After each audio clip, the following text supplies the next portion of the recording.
नत्वा सरस्वतीं देवीं शुद्धां गुण्यां करोम्यहं पाणिनीयप्रवेशाय लघुसिद्धान्तकौमुदीं। प्यारे विद्यार्थियों, आपने अब तक पढ़ा संज्ञा प्रकरण, जिसके अंतर्गत आपने संज्ञाओं के बारे में जाना, जैसे सवर्ण संज्ञा, इत संज्ञा और 14 माहेश्वर सूत्रों के बारे में भी आपने जाना, जो कि व्याकरण शास्त्र का मूल सूत्र माना जाता है। उसके अलावा आपने पढ़ा वर्णों के उच्चारण स्थान, बाह्य प्रयत्न, आभ्यंतर प्रयत्न और सूत्रों से प्रत्याहार की सिद्धि, प्रत्याहार, संज्ञा इत्यादि आप सबने पढ़ा। और उन सूत्रों में आपने अच वर्णों को जाना, हल वर्णों को जाना। कुल मिलाकर आपने संज्ञा प्रकरण में पढ़ा संज्ञाओं के बारे में, वर्णों के बारे में, प्रत्याहारों के बारे में आदि इत्यादि। अब हमारा अगला प्रकरण है पंचसंधि। संधि प्रकरण है।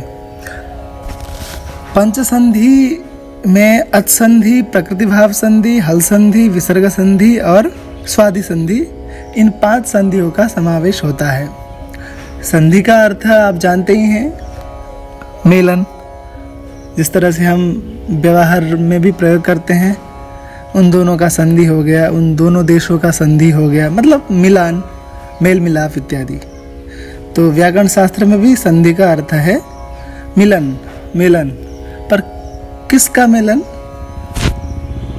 अच संधि में अचों का मेलन होता है, अच वर्णों का मेलन होता है। हल संधि में हल वर्णों का मेलन होता है और विसर्ग संधि में विसर्गों का मेलन होता है ना। पर आप लघु सिद्धांत में इन 5 संधियों को 3 संधि के रूप में पढ़ेंगे। जिस तरह से अच संधि में आप पढ़ेंगे प्रकृति भाव संधि और अच संधि। हल संधि में केवल आप हल संधि पढ़ेंगे, हलों की संधि पढ़ेंगे, हल वर्णों की संधि पढ़ेंगे। और विसर्ग संधि में आप पढ़ेंगे विसर्ग संधि और स्वादि संधि। तो वरदराजाचार्य जी ने इन 5 संधियों को 3 संधि के रूप में बनाया है। पहला संधि अच संधि, उसी के अंतर्गत प्रकृति भाव संधि। प्रकृति भाव संधि के बारे में आप आगे पढ़ेंगे। उसके बाद हल संधि, जिसमें हल वर्णों का, व्यंजन वर्णों का एक आपस में मिलन होता है, संधि होती है, तो वह हल संधि है। इसके बाद वाला संधि हल संधि है। फिर अंतिम में विसर्ग संधि है, जिसमें स्वादि संधि और विसर्ग संधि, इस प्रकार से 5 संधि होते हैं कुल मिलाकर। सामान्यतः संधि का अर्थ मेलन होता है, यह आप जान चुके हैं। तो अच संधि की शुरुआत करते हैं। अच संधि में अच वर्णों का अर्थात स्वर वर्णों का मेलन होता है। अच में क्या क्या आते हैं, इस चीज को आप संज्ञा प्रकरण में पढ़ चुके हैं। अच एक प्रत्याहार है, जिसके अंतर्गत अ, ई, उ, रिल, री, ए, ओ, ऐ, औ ये वर्ण आते हैं। तो इनके आपस में, इन वर्णों के आपस में होने वाली जो मिलन है या मेलन है, उसको हम अच संधि कहते हैं। इसका दूसरा नाम है स्वर संधि। और हम अब ये जानेंगे कि संधि कहाँ पर होती है और कहाँ पर करना एकदम जरूरी है, कहाँ पर नहीं भी करेंगे चलेगा। तो इसके बारे में एक श्लोक है, शास्त्रों में प्रचलित श्लोक है। संहितैकपदे नित्या नित्या धातुपसर्गयोः नित्या समासे वाक्ये तु साविवक्षामपेक्षते। संहितैकपदे नित्या अर्थात एक पदे संहिता नित्या भवति, मतलब एक पद हो और संहिता हो, एक पद वाले संहिता में नित्य रूप से संधि करनी चाहिए। संहिता के बारे में आप लोगों ने पढ़ चुके हैं संज्ञा प्रकरण में। वर्णों की अत्यंत सन्निधि को संहिता कहते हैं। परः सन्निकर्षः संहिता, इन सूत्रों को तो आप जानते ही होंगे। और यह सूत्र कहता है कि वर्णों की अत्यंत सन्निधि को संहिता कहते हैं। तो जहाँ पर एक पद हो और संहिता हो तो उस जगह पे नित्य रूप से संधि करनी चाहिए। जिस तरह से भवति रूप सिद्ध करते हैं हम, तो वो एक पद है, भवति एक पद है। और भो अति जब भवति बनने से पहले की प्रक्रिया है, पहले की स्थिति है, तो उसमें भो अति जो है वो संहिता संज्ञक है, क्योंकि वर्णों की अत्यंत सन्निधि है। तो वहाँ पर हमको संधि करना जरूरी है, क्योंकि भो अति ऐसे छोड़ नहीं सकते, क्योंकि वो एक पद वाला संहिता है, तो वहाँ पर नित्य रूप से संधि करनी चाहिए, ऐसा नियम बताया गया है। तो भो अति में हम अयादि संधि करते हैं, जो कि अत संधि का ही एक भाग है, तो उससे भवति सिद्ध होता है। उसी तरह से जे अ जयः, ये भी एक पद होने के कारण और संहिता भी है, इसलिए इसमें नित्य रूप से संधि करनी चाहिए। अब हम धातु उपसर्गयोः हो, धातु और उपसर्ग में भी नित्य रूप से संधि करनी चाहिए। जिस तरह से अधीते रूप आप पढ़ेंगे आगे तिङन्त प्रकरण में, तो अधिधन इते है ना, अधिधन इते, उसमें हम धातु है इते और अधि जो है उपसर्ग है, तो उनमें भी संहिता हो तो नित्य रूप से संधि होती है। तो अधि इति में संहिता है ही, क्योंकि वर्णों की अत्यंत सन्निधि है, तो वहाँ पर भी हम संधि करते हैं, सवर्ण दीर्घ संधि करके अधीते बनाते हैं। उसी प्रकार से प्र एति प्रैति, यहाँ पर वृद्धि संज्ञा, वृद्धि करते हैं, है ना, वृद्धि संधि करते हैं। वृद्धि संधि भी अत संधि का ही एक भाग है। अब समासे संहिता नित्या भवति, समासे संहिता नित्या संधि भवति। समास में भी संधि जो है नित्य रूप से होनी चाहिए, ऐसा नियम बताया गया है इस श्लोक के माध्यम से। हिमा आलयः हिमालयः, तो यहाँ पर ये समास है, तो इसलिए हिमालय जो है, हिम और आलय दोनों में समास होने के बाद बनता है, तो उसमें संधि करना जरूरी है, नहीं तो हिमालय से छोड़ देंगे तो वो विकृत रूप बन जाएगा। तो इसलिए हिमालयः यहाँ पर दीर्घ संधि, सवर्ण दीर्घ संधि करके हिमालयः बना है। महान चासौ ईशः महेशः, तो यहाँ पर भी कर्मधारय समास है, उसी प्रकार से महा ईशा में हम गुण करेंगे तो महेशः बनता है। तो समास में भी संधि करनी जरूरी होती है, यदि वो संहिता हो तो, संहिता संज्ञक हो तो संहिता संज्ञक है। हिमानाम आलयः हिमालयः, इस तरह से इसका विग्रह कर सकते हैं, है ना।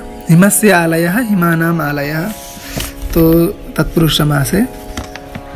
और वाक्ये तु संहिता विवक्षाम अपेक्षते, यदि वाक्य है तो वहां पर वक्तुः इच्छा विवक्षा, है ना, वक्तुः वक्तुम इच्छा विवक्षा। तो वक्ता के आधार पे, वक्ता पे हक पे होता है कि वहां पर वो संधि करे अथवा ना करे। कहाँ पर? वाक्य में। जैसे एक वाक्य ले लेते हैं, ना हम गच्छामि, तो यहाँ पर हम संधि करके बोले हैं तो ना हम गच्छामि। यदि बिना संधि करके बोलेंगे तो ना हम गच्छामि, दोनों रूप ही सही है, वक्ता के अधीन है। वक्ता चाहे ना हम गच्छामि भी बोल सकता है, वक्ता नहीं चाहे, उसमें संधि नहीं करना चाहे तो उसमें ना अहम गच्छामि भी कह सकता है। इस तरह के उदाहरण आपको पुस्तकों में मिलते हैं।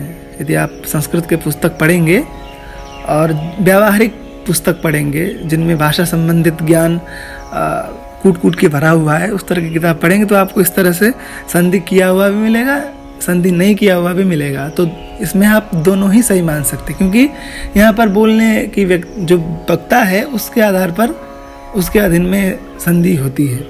वह चाहे तो होती है, वह नहीं चाहे तो नहीं होती है। तो इस तरह से कहाँ पर नित्य संधि करनी चाहिए और कहाँ संधि नहीं करनी चाहिए, अथवा करनी चाहिए या विकल्प से करनी चाहिए, इन सब बातों का श्लोक के माध्यम से आपने जाना। अब हम शुरू करते हैं अतसंधि का प्रथम सूत्र। लघु सिद्धांत के अंतर्गत जो दूसरा प्रकरण है अतसंधि प्रकरण, उसका प्रथम सूत्र। एक चीज आपको इस सूत्र के बताने से पहले बता दूं, इन सूत्रों के माध्यम से हम रूप की सिद्धि करते हैं। तो जाहिर सी बात है कि यहाँ पर भी हम कुछ रूपों की सिद्धि करने के लिए हम कोशिश करेंगे, पर सबसे पहले हम उन रूपों को सिद्धि करने से पहले हम उन रूपों में लगने वाले सूत्रों के बारे में पढ़ेंगे, उन वार्तिकों के बारे में पढ़ेंगे, उन नियमों के बारे में पढ़ेंगे, जिसके बाद हम एक साथ उन रूपों को सिद्धि करेंगे।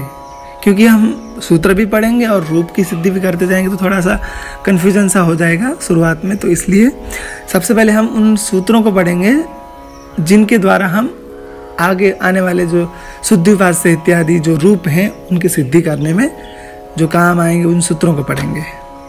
ठीक है जी, बढ़ते हैं आगे। इको यणचि, यह प्रथम सूत्र है अच संधि प्रकरण का।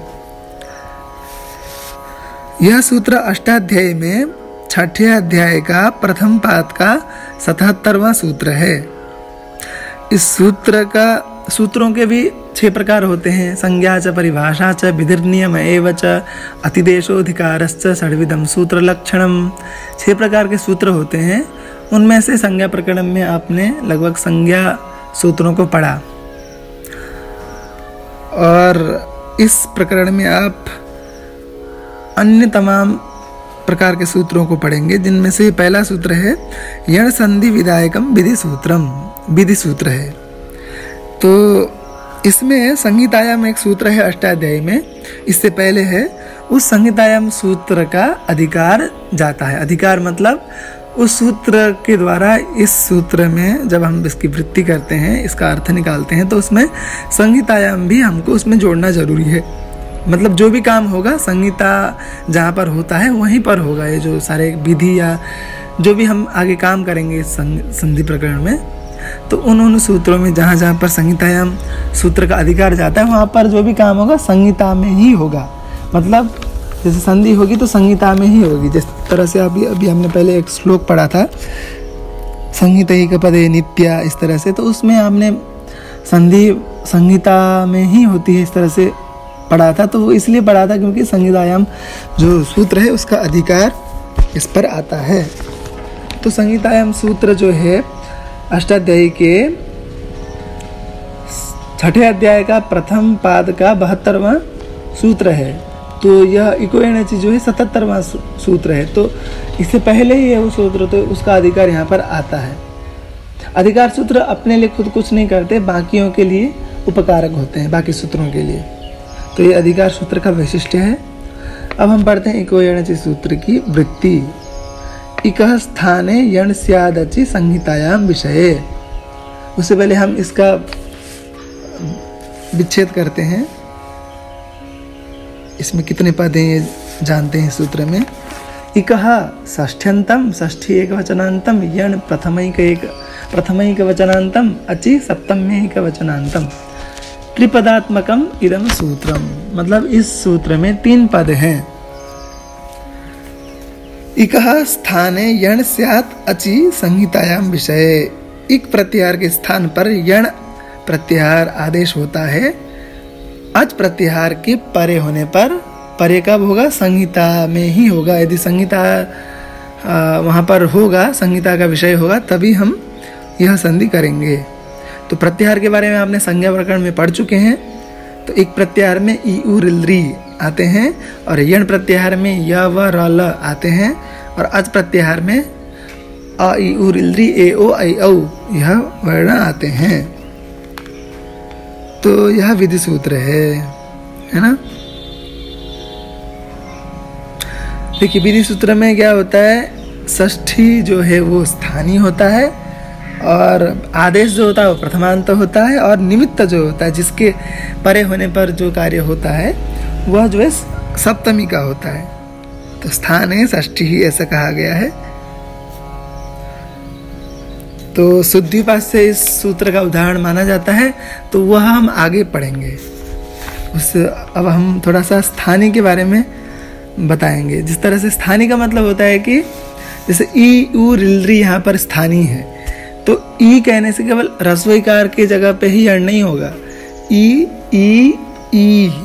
मतलब ह्रस्व दीर्घ प्लुत, इन तीनों प्रकार के इकार के स्थान पर, तीनों प्रकार के उकार के स्थान पर, तीनों प्रकार के ऋकार के स्थान पर और दो प्रकार के अर्थात ह्रस्व लृकार और प्लुत लृकार के स्थान पर यण आदेश होते हैं। तो आपने संज्ञा प्रकरण में जैसे वर्णों के बारे में आपने भेद बनाए थे, तो 18 प्रकार के इकार पढ़े होंगे, 18 प्रकार के उकार पढ़े होंगे और 18 प्रकार के ऋकार पढ़े होंगे और 12 प्रकार के लृकार पढ़े होंगे। तो उस तरह से उन सभी जो स्थानीय हैं, मतलब उसके सवर्णी हैं, सबके स्थान पर यण आदेश होता है, चाहे ह्रस्व हो, चाहे दीर्घ हो, चाहे प्लुत हो। ठीक है जी। अब आगे बढ़ते हैं।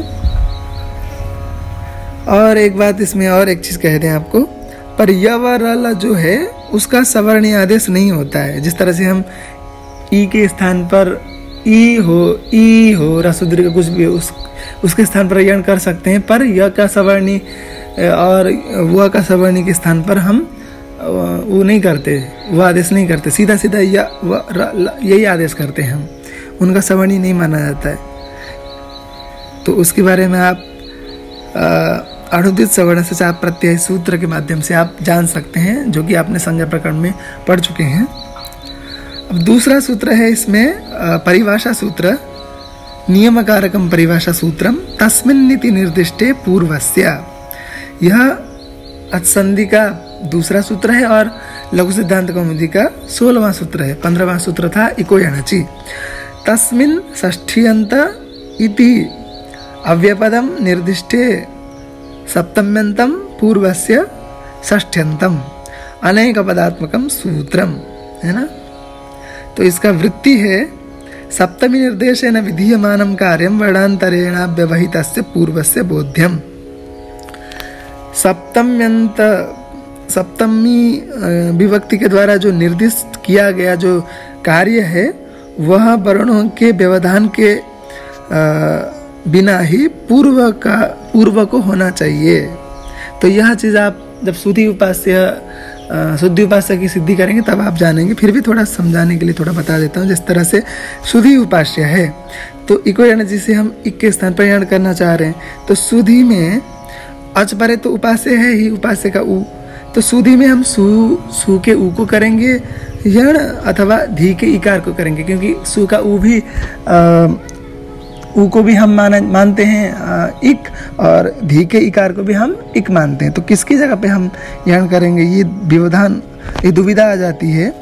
तो हम इस सूत्र परिभाषा सूत्र के जो नियम करता है उसके द्वारा हम ये मानते हैं कि सप्तमी निर्देश के द्वारा विधीयमान कार्य, सप्तमी निर्देश क्या है, अच परे होने पर, तो उपास्य यह अच है, इसके परे होने पर वर्णांतरेण व्यवहितस्य पूर्वस्य बोध्यम।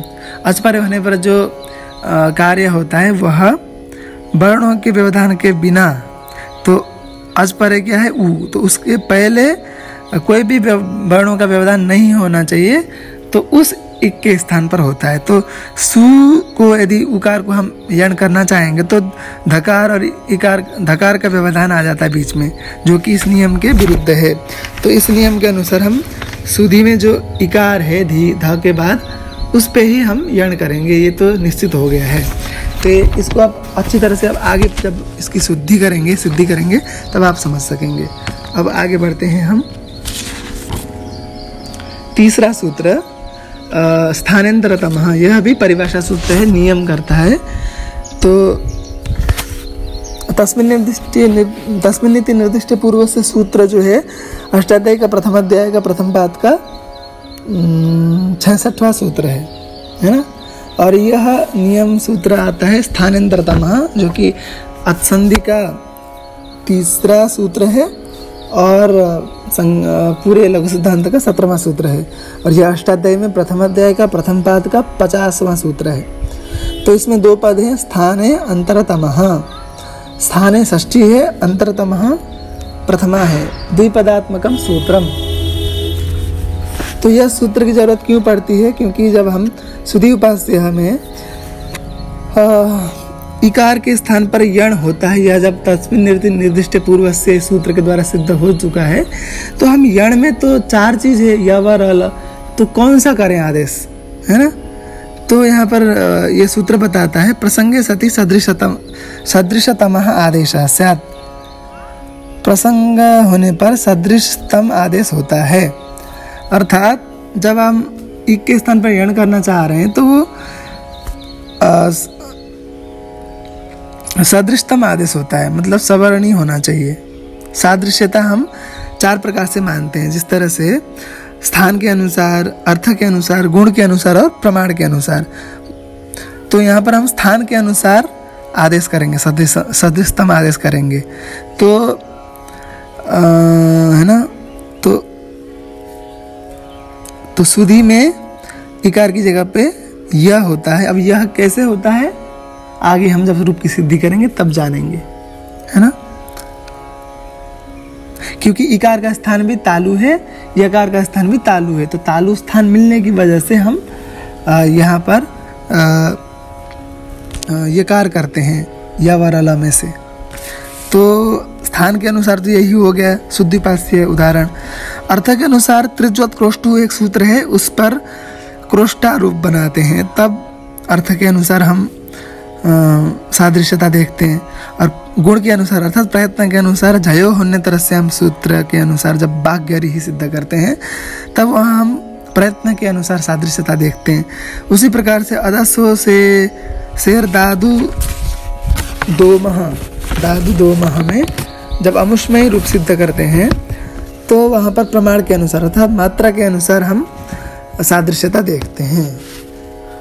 अब हम चौथा सूत्र पढ़ेंगे अच संधि प्रकरण का, अनचिच, जो कि लघु सिद्धांत कौमुदी का 18वां नंबर का सूत्र है। यह अष्टाध्यायी में 8वां अध्याय का चौथे पाद का 47वां सूत्र है। यह विकल्प से द्वित्व करने का सूत्र है। इसमें 3 पद हैं, 2 पद हैं। अनचि सप्तम्यंत च अव्ययपदम द्विपदात्मकम सूत्रम। इसका वृत्ति है अचः परस्य यरो द्वे वास्तो नत्वचि। अच प्रत्याहार के बाद यदि यर प्रत्याहार हो तो उसको द्वित्व होता है अच के परे नहीं होने पर, अर्थात हल के परे होने पर। तो यर में क्या क्या वर्ण आता है, हकार को छोड़कर सारा व्यंजन आता है। तो आप प्रत्याहार पढ़ चुके हैं तो उसको थोड़ा देख लीजिएगा। जैसे मैं बता देता हूँ, यवरल यमगणना झब घड़ ध जब गड़ ध खप छठ थ चट थ कप शश ह नहीं आएगा, इतना ही आएगा। और अच में तो अ यू रिल री एवो एव ये आते ही हैं। तो अच से परे यर प्रत्याहार हो तो उसको द्वित्व होता है विकल्प से अच के परे नहीं होने पर, अर्थात हल वर्ण के परे होने पर, व्यंजन वर्ण के परे होने पर। तो शुद्धिपास्य में थोड़ा मोटा मोटी हम देख लेते हैं। तो हमने अभी तक क्या किया था, सुधि के इकार को यह करके शुद्ध या उपास्य कर दिया था। तो अब यहाँ पर इस सूत्र के द्वारा द्वित्व होता है। तो अच क्या है, सु में उ, उससे पहले यर क्या है, 2 ध हैं तो यर तो दोनों ही हैं, पर हम किसको करना है, क्योंकि अच के बाद यर को द्वित्व होता है ना। यदि हम यह भी यर में आता है पर यह को नहीं करेंगे हम, क्योंकि यह को करेंगे तो उपास्य अच पर में आ जाएगा, तो इस सूत्र का तो बाधित हो जाएगा। इस हिसाब से हमको ध को ही द्वित्व करना पड़ेगा। तो सु ध यह उपास्य में, सु ध में जो ध है उसको द्वित्व करेंगे तो सु ध ध यह उपास्य यह बना, है ना। तो इस प्रकार से हमने यहाँ तक हम पहुँच गए। अब उसके बाद का सूत्र है जस्त विधायकम विधि सूत्रम झलाम जश झसी। अष्टाध्यायी का चतुर्थ पाद का 53वां सूत्र है और संज्ञा प्रकरणम का 5वां सूत्र है। और संज्ञा प्रकरणम का 5वां सूत्र है, नहीं संज्ञा प्रकरणम का नहीं, पूरे लघु सिद्धांत का 19वां सूत्र और अचसंधि का 5वां सूत्र है। तो इसका यह विधि सूत्र है, आपने अभी तक पढ़ चुके हैं इसके बारे में थोड़ा बहुत। तो इसका हम विभाग करते हैं, झलाम जश झसी। झलाम षष्ठ्यंत, जश प्रथमांत, झसी जो है सप्तम्यंत। तो इसका तो वृत्ति है स्पष्टम। वृत्ति मतलब इस सूत्र में ही इसका अर्थ स्पष्ट है, इसलिए स्पष्टम कह दिया। तो झल के स्थान पर जश होता है झश के परे होने पर, अर्थात झल प्रत्याहार के स्थान पर जश प्रत्याहार आदेश होता है झश प्रत्याहार के परे होने पर। तो झल जो है स्थानीय, जश आदेश है जो विधान हो रहा है वो है, और झसी जो है निमित्त है। तो निमित्त में षष्ठी होती है और विधि जो विधि कर रहे हैं हम उसमें प्रथमा विभक्ति होती है और जो स्थानीय होता है उसमें षष्ठी होती है। यह आपने अभी तक पढ़ चुके हैं। तो झल में झ व घ ढ ध ज व ग ढ ध ख फ छ ठ थ छ ठ थ क प श ष स ह ये आते हैं। जश में ज व ग ढ ध आते हैं और झश में झ व घ ढ ध ज व ग ढ द ये आते हैं। तो इसमें भी हम स्थानांतरतमः की सहायता से स्थानीय को देखकर स्थानीय मतलब उसके स्थान को देखकर हम जस्त्व करते हैं। तो यहाँ पर हम जस्त्व करेंगे सु ध ध या उपास्य हमें पहले दकार के स्थान पर द करते हैं, क्योंकि झल है वो उसके स्थान पर जश होगा और झश के परे होने पर। तो झश क्या है यहाँ पर ध है, दूसरा ध, और पहला ध जो है झल है तो उसके स्थान पर जश होगा। तो स्थानीय जश क्या होगा, जब अगर द में से द होगा, क्योंकि लितुलसानाम दंताहा, दंत स्थान द का भी है और दंत स्थान ध का भी है। इस हिसाब से हम उस पर द आदेश करेंगे तो सु द ध या उपास्य हो जाएगा, है ना। उसके बाद एक सूत्र आता है संयोगान्तस्य लोपः लोप विधायकम इति सूत्रम। तो यह क्या कहता है, संयोगान्तम यत् पदम तदन्तस्य लोपः स्यात्। संयोगांत जो पद है उसका अंत का लोप होता है। तो इससे हमारा सु द ध या उपास्य हमें यकार का लोप प्राप्त होता है ना। नहीं, किसका लोप करिए समझ में आता नहीं है, तो हम इसमें अलुन्त्यस्य षष्ठी निर्दिष्टस्य अंतस्य आल आदेशः स्यात् इति यलोपः प्राप्तः भवति, है ना। तो किसका लोप करें, तो संयोगांत तो द ध या तीनों ही हैं, तो किसका करें, तो कुछ समझ में नहीं आता है। तो अलुन्त्यस्य के द्वारा यकार का लोप होना चाहिए ऐसा कहता है। पर यणः प्रतिषेधो वाच्यः यह वार्तिक से निषेध करता है, क्योंकि यदि यकार का लोप कर देंगे तो हमारा जो शुद्ध्युपास्य जो सिद्ध करना था हमको सिद्ध हो ही नहीं पाएगा। तो इसलिए यणः प्रतिषेधो वाच्य, यण का प्रतिषेध होना चाहिए, यण का निषेध रुकना चाहिए, ऐसा करके वार्तिक कहता है। तो सु द ध या उपास्य हमें किसी का भी लोप नहीं होता है। तो इस हिसाब से फिर वर्ण सम्मेलन होता है तो शुद्ध्युपास्य ऐसा हो जाता है। अब जब हम द्वित्व नहीं करते हैं तो सुध उपास्य था, सुध या उपास्य था, तो उसमें हम शुद्ध्युपास्य सीधा सीधा हो जाता है। तो दो प्रकार के रूप बनते हैं, शुद्ध्युपास्य शुद्ध्युपास्य। तो इस प्रकार से अपने मोटा मोटी रूप से सूत्रों के साथ नियमों को थोड़ा समझते हुए इनमें लगने वाले कुछ सूत्रों को और कुछ वार्तिकों को आपने जाना। अगले अध्याय में हम पढ़ेंगे पूरी तरह से स्पष्ट रूप से शुद्ध्युपास्य रूप की सिद्धि। तब तक के लिए इस कक्षा से विदा लेते हैं।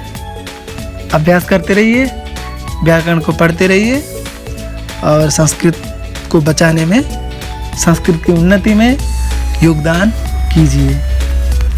जयतु संस्कृतम।